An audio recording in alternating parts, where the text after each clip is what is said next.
Notre Dame fans, welcome to a special edition of the Irish Breakdown podcast. My name is Brian Driscoll. I'm the publisher at irishbreakdown.com. You know me, and I think you know this guy over here too. This is Ryan Harris, a former Notre Dame former Notre Dame star offensive lineman, a 10-year NFL veteran, a Super Bowl champion with the Denver Broncos, also played with the Pittsburgh Steelers and the Houston Texans. And of course, everybody that's listening to this show, unless they're Bronco fans like me, they're going to remember you as the last true freshman to start at left tackle for Notre Dame. And the reason we're having Ryan on today is because for the first time since 2003, when Ryan was able to accomplish that at Notre Dame is going to have a starting freshman left tackle this season in Blake Fisher. And the reason that Ryan is on, because number one, he's had a chance to see Blake Fisher up close and personal. Number two, I think you can offer a unique perspective on what this is going to be like for Blake and the transition that he has to make, Ryan. So thank you so much for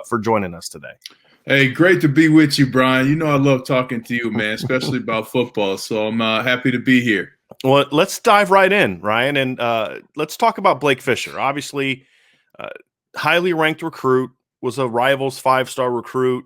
Others didn't have him in the top 100 for some crazy reason, but a guy that came in early and made an immediate impact. He was working with the first-team offensive line within about a week here, and it wasn't because of they didn't have anybody else, Ryan. It was other reasons. When you had a chance to kind of sit down and watch Blake Fisher this spring and just see him up close in person, see him in the blue gold game, what were the things that first and foremost stood out to you? Well, first and foremost, you got to remember, this is a young freshman, right? I mean, even when I came to Notre Dame, I came in the summer before my freshman season. He came in the spring, and to be playing this well already and making the waves that he made in the spring. I mean, Kurt Hinish, one of the first things he said was, you know, we've got some great young linemen that are here. And to be honest, you start wondering about, how do you replace, you know, some of the people that have left and moved on? I mean, Liam Eichenberg's been a staple of O-line U for the last, 4 seasons. And how do you move on and who's going to fill those spots? So I just was so amazed by how talented Blake Fisher is at a young age. The fact that he came early and that he seemingly did not let, the fact that he's playing at the number one college football university, not just in God's eyes, but in America's eyes, and he just played well.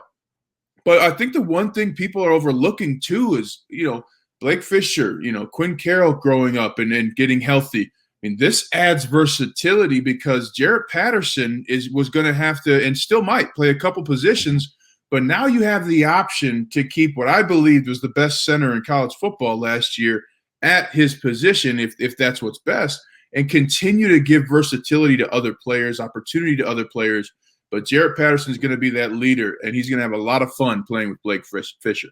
Now, one of the things that Blake has as an advantage over what the last left tackle to start at Notre Dame had is he's got a lot of he's already, I mean, size-wise, he can throw around a lot more weight than what we've seen. I mean, he's a kid that checks in at 6'6", 330. How does having that, and it's good 330. It's not like you need to take a year to completely reshape his body. I mean, there's some baby fat from all freshmen you need to work off of, but he's a well put together kid. How does having that kind of size this early help him make a little bit of a faster transition, Ryan? Well, one thing that no player is going to admit to you that every one of us knows is that size is intimidating, right? And I can tell you from going against guys in the NFL, there are some guys when you go up and you see, oh, this is going to be my day of work. You have to get your mind right, as they say, right? You have to figure it out. I'll never forget being across from Julius Peppers, and he's bending over at the shoulders, and he's still taller than me. With the black visor, I can't see where his eyes are. His muscles are just bulging and glistening and breathing and taunting me, and that's what Blake Fisher does. And a lot of people will say, hey, what's 6'6" over 6'5", what's 330 over 315? I'm here to tell you, anything over 315 is substantially noticeable. And you mentioned it, Brian. I mean, all of us have a little baby fat we're trying to get rid of, right? We can call it COVID fat now. But Blake Fisher clocked in at 21 miles per hour in a workout yesterday that I saw. I mean, that is what they call in the NFL hauling ass. So not only do you have size that's going to intimidate everyone in the ACC schedule, everyone at USC, and anyone you play, but also he has the technique, Brian. I'm watching him play. He already has more bend than Liam Eichenberg had. He has more athleticism.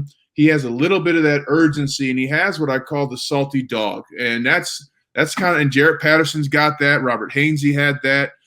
Quentin Nelson has that, where I'm not just going to beat you, I'm going to hurt you. And that's a different mentality, and one that's that makes us O-line you.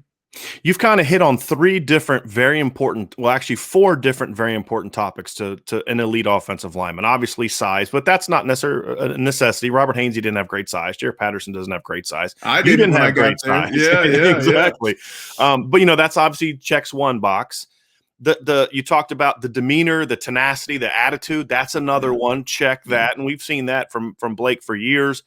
The two that I think separate him early on, and the first one I want to talk about is what you often don't expect from a kid that's 6'6", 330 is the athletic ability. And it's not just being able to get out of your stance quickly and hit somebody. What surprised me, and I'm someone who had him as the number one ranked offensive recruit in that class, even me, I liked him a lot. What surprised me was his change of direction and how nimble he is for a 330-pounder is not something I expect to see from a 330-pounder, period, much less a true freshman, Ryan. Well, and he has patience. That was the one thing I was impressed with watching him in the spring game. And you can always see patience with a lineman where their hands are. A lot of times a lineman will get impatient and start pawing at, open air. But Blake Fisher's patient. He's waiting, and then wham, he's putting those jumper cables on you, and then he's going to finish. Also, the athleticism as it comes to offensive linemen, that means bending at the hips. And at the end of the day, that's a choice because Blake Fisher is already better than half the people he's going to play against in college. Now, can you do the little things right all the time that are going to make you a great pro? I'm working with a tackle right now in one of the D1 schools in Colorado. He's a big kid, and we're working on bending, and it's a choice. And Blake Fisher already has made that choice. So he's willing to do the little things necessary to further the impact of his athleticism. And that, again, we're talking about a young man here who's making these decisions and putting it out on film and against teammates who have been doing this for years. Now let's talk a little bit about I think the first question some people are going to have, maybe who haven't watched a lot of Blake Fisher, is, okay, 6'6", 330-pound freshman.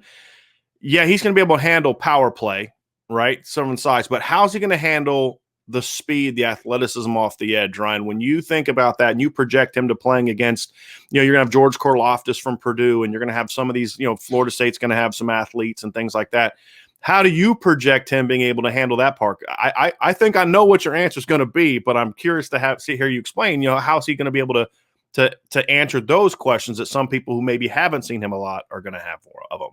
By the time anyone gets around Blake Fisher, the ball should be gone. And if Jack Cohn, isn't able to do that, or whoever ends up starting, if they're not able to get the ball off in those 4 seconds, then, you've got other issues. That's where the size does matter, because Blake's 6'6", which means his reach is at least 6'6", if not longer. So you get to dictate and disrupt those linemen earlier. And I anticipate, too, Blake will find a way to do what many of us tackles do, which is, how can I get one hand on a player and then also stay in my technique? Because the second you touch a defensive lineman, they're like sharks. You put them on their back, they go catatonic. They don't like being touched, even though they're defensive players. Well, now you give them a quick bop with your inside hand, and then you settle, and they don't know what to do, and the ball's gone, right? So that's what should happen. And the speed, I smile when people say speed in college. I love it. But you're not going to see speed in college like you do in the NFL. And even then, it's all about your angle as a tackle and where you're at. Hey, I mean, Von Miller is very fast, but I had to be faster than him going backwards. And that has everything to do with angles, patience, and knowing the down and distance. Now, you also, I think a big part of that too, Ryan, is patience. And you hit on that a little bit. Talk to people and explain why it's important, especially for a young player, to have that kind of patience. And because I actually think that was something that Ronnie Stanley struggled a little bit with early in his first year as a starter back in 2013. I don't think it was really until this season that Liam Eichenberg kind of got out of that, where he was sometimes maybe he'd get his hands out maybe a little bit too early, get a little bit of a forward lean. Can you talk about why that's important and how that's also going to help him in pass protection on the edge? Well, just think about the people you know in real life, right? The most patient people are usually the most successful people. And patience doesn't mean a lack of urgency.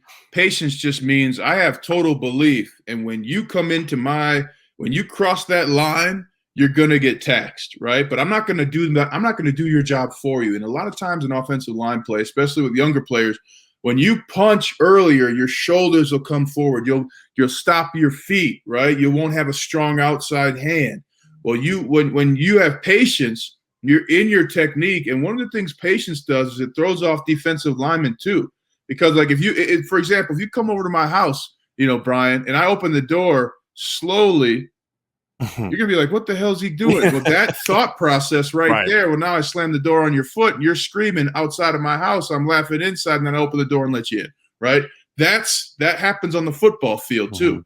Anytime you expect some quick urgency, it doesn't happen. Well, now I'm distracted, and oh, by the way, I'm outside of my goals. So patience is, hey, I'm going to keep my hands and my technique tight, but I'm going to unleash it on you once you get there, and that's something that I love seeing from Blake Fisher as well. And so essentially, what you're saying is his length plus size plus patience is going to make it hard to run around him. That patience and that punch that he has also makes it hard to get a double move on it, because what you're saying is, like, if I'm a defensive end and I'm going against you, first of all, you're going to win that matchup every time. But let's just pretend for a second that I am good.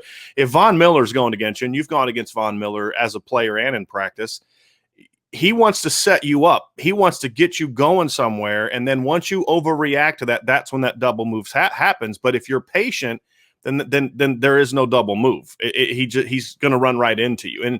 And that's kind of what we're getting at is you have the size and the tools to handle the edge. But if you, again, trust yourself and your ability that you don't have to overreact to that. Let it happen. And if he wants to go wide, you ride him all the way outside. He's not going to impact the play.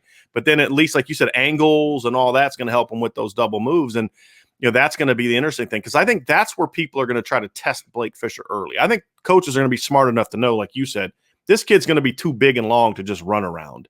But let's take advantage of him being a freshman and try to set him up with double moves. But what you're saying is, from what you've seen, he's going to be able to handle those better than you think a freshman is going to be because of that. Yeah, and his big challenge is going to be, and I'm sure Mike Elston's doing it in getting ready to do it in training camp, but it's going to be the TE game, because when you got a tackle that's really good, especially in college, you're not getting around him. You can't go around it. You can't go over it. And you can't do an inside move because of his patience. Well, now they're going to start to say, well, can Blake Fisher pay attention on third down and expect a twist? And that's a tough thing. But let me tell you, you get the right guy to do that to you one time, you never miss a twist the rest of your life, right? Because now you got an ear hole and you're going sideways, and you thought you were playing the defensive end. So the good thing for Blake Fisher long term is that he's going to see a lot, because teams are going to try and get him off his game by using – line games, blitzing linebackers. The Patriots would sometimes blitz a linebacker. The only job was to drill me, so that I wasn't blocking the defensive end, and just to keep my eyes out for the rest of the game. Well, I got hip to that, and hey, I'm going to hit you, and then I'm going to come back to defensive end, and I'm not going to fall for it the rest of the game. So that's the game within the game.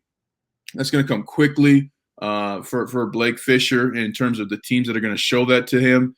And it's going to make a difference for him, but also prepare him for the NFL. I mean, that's why it's so amazing to go to Notre Dame. I mean, half the guys I played in the NFL, I played in college because I played at Notre Dame. I played offensive line there.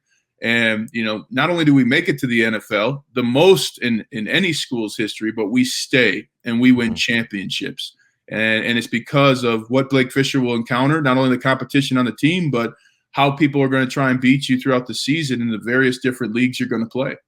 One last question before we kind of turn this topic a little bit to a different part of the challenge of Blake Fisher this year. And the last one is, you look at Notre Dame, you've got Isaiah Foskey, Jordan Patelho, Myron Tungvaloa-Mosa. There's some talented edge rushers. There's some talented defensive linemen, Jason Adamiola inside. Obviously, once you get into the season, you're not facing those guys every day in practice. You're going against the scout team and things like that. But when you go through fall camp, Ryan, and you go through the spring practice, when you're going against top competition in practice, how does that prepare you, or does that prepare you to kind of see some of that stuff on Saturdays? Oh yeah, it makes game day the easiest day. When we were in Super Bowl 50, the first week and a half of practice and training camp, I don't know if we got 3 first downs, and I think in the red zone we were something awful like 2 for 24. Well, then halfway through camp, Gary Kubiak said, "Hey, Vaughn, take this practice off. DeMarcus, take this practice off. Akeem Talib, Chris Harris, take it off." We went like 7 for 8 in the red zone that day. We're 8 for 8 on conversions. It was like, oh wow, we can actually play football. So it absolutely helps. And I'll tell you, you mentioned Myron Tungabailoa Mosa. I really cannot wait to see what Myron does this season. I think he's going to have a huge year. Has just been kind of bounced because of injuries the last 2 years. Hasn't been able to find his groove, but that's a leader. That's a strong player. And that's somebody who's going to make everybody on the offensive and defensive line a lot better. And I think getting down 15, 20 pounds is going to help him stay healthier. I mean, Ryan, and you know this. I mean, if you're not a natural 295 guy and you're constantly getting to 295, that's something that can have you, it can be hard for you to hold up over a period of time when you're not a natural big guy. And I think Myron being able to drop 15, 20 pounds is not only going to give him a little bit more burst, but I think it's going to help him hold up a little bit better because he's not playing with that extra 15 to 20 pounds that he had to have in order to play inside. I don't know if you agree with that or not, but that's one of the reasons I think Myron's going to be able to stay healthier and fresher this year. Well, and that's what you got to be in the NFL. There are some guys who are 300, 315 down low, but with the fast-paced offenses that are running, 275, 285, those guys are playing. And for Myron Tungabailoa Mosa, it's going to make him more agile, quicker. And, he's just got such violent hands. I've just been a huge fan of Myron Tungabailoa Mosa for a long time. And Jordan Botelho, I think he's going to be huge for the Irish. And Isaiah Foskey, too. What a year he had last year. A couple block punts and for touchdowns. I think he's going to continue to grow into his frame. He really reminds me of a Justin Tuck. But those guys are going to be playing well. And like you mentioned, for a lot of us, our life is better at 15 pounds, less weight. But some of us even more than that need a little bit more than that. Yeah. And what people miss is it's not like Myron stopped lifting during that. Mm-hmm. So he's gotten 15 pounds leaner while getting stronger and now having more expertise, but also the urgency of, hey, my college career is wrapping up. And that's a wild, wild feeling to have, especially going in to the season that Myron's going into.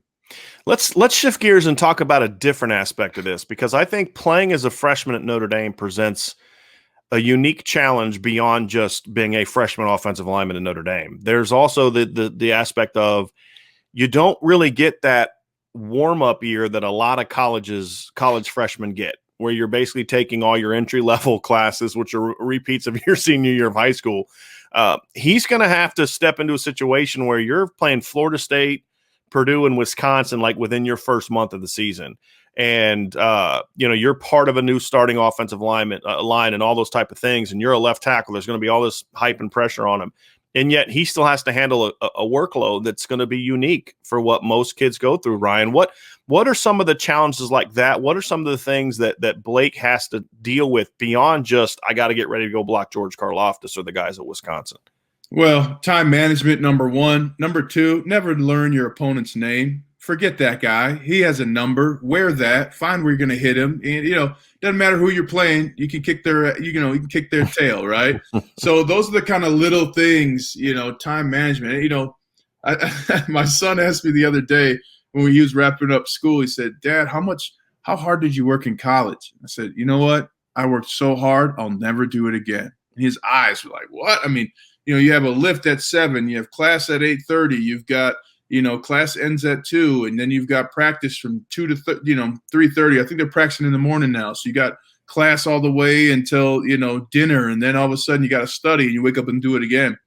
So he's going to have to just work on, and all the freshmen, time management, showing up, doing things that your parents didn't ask you to do because you need it to be done. I still remember it was like 2 weeks before I did my laundry when I was at Notre Dame. I was making those underwear last, brother, So you got to get used to those things. But you also need to know the fact that you belong. And that was one big thing for me. I called my longtime trainer, Ted Johnson, and before even saying hello, he goes, "Did they take the red shirt off yet?" I said, "Well, man, that's what I'm calling. What do you think?" He's like, "You're there to ball. Let's go." None of the players that Blake Fisher or Jarrett Patterson are going to play this year went to Notre Dame. So in that way, my mentality was always they didn't get recruited to Notre Dame. Doesn't matter if they're a senior at Wisconsin or a junior at Purdue. They're not playing here at the best university in the world. So you got to develop your attitude. You got to develop time management. You got to recognize distractions. I mean, after my first start, and this is in 2003 when text messages, I think, still costed money.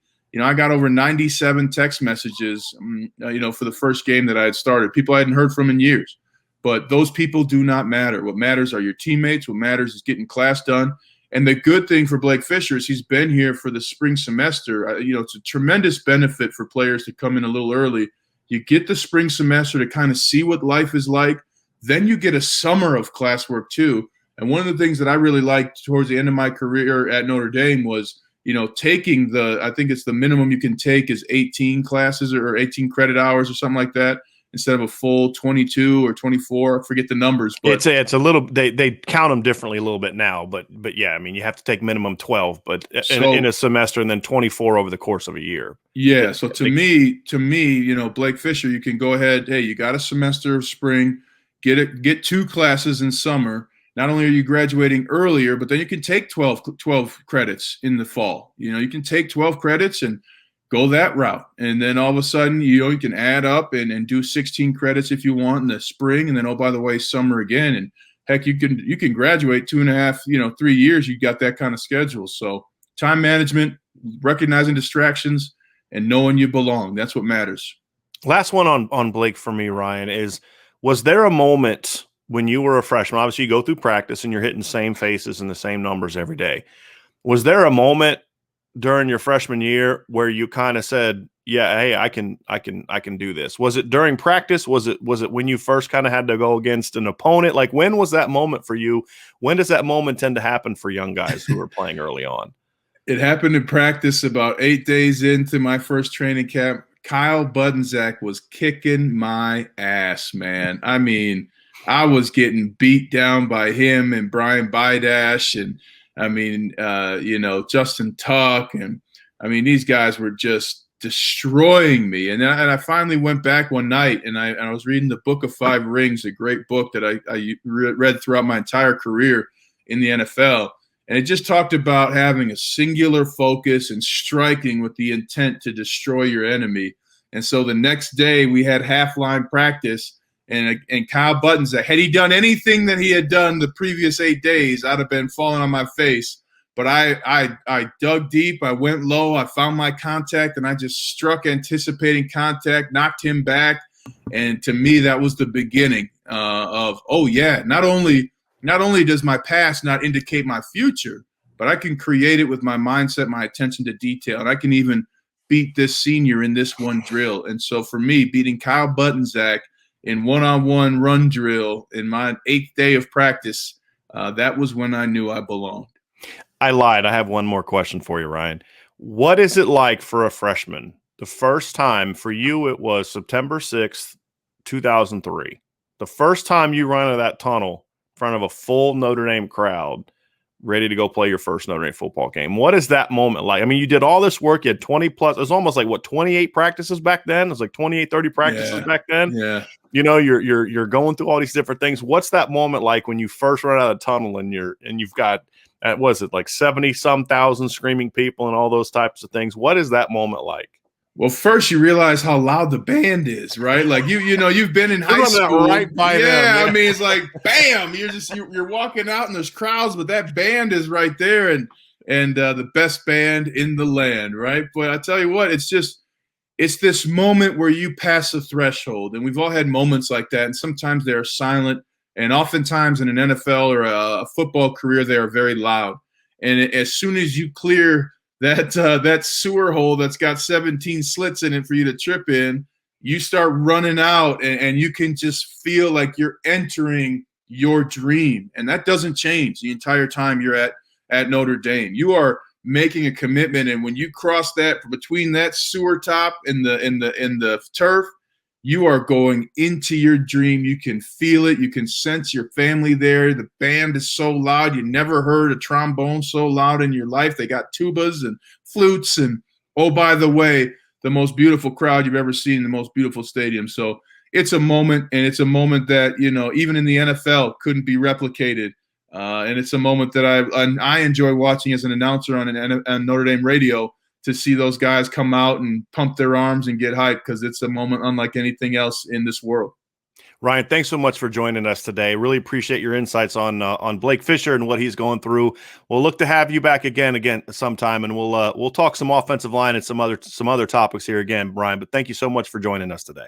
Appreciate it, Brian. Can't wait to see you in person this year, sir. my man. Let's do it. Go Irish.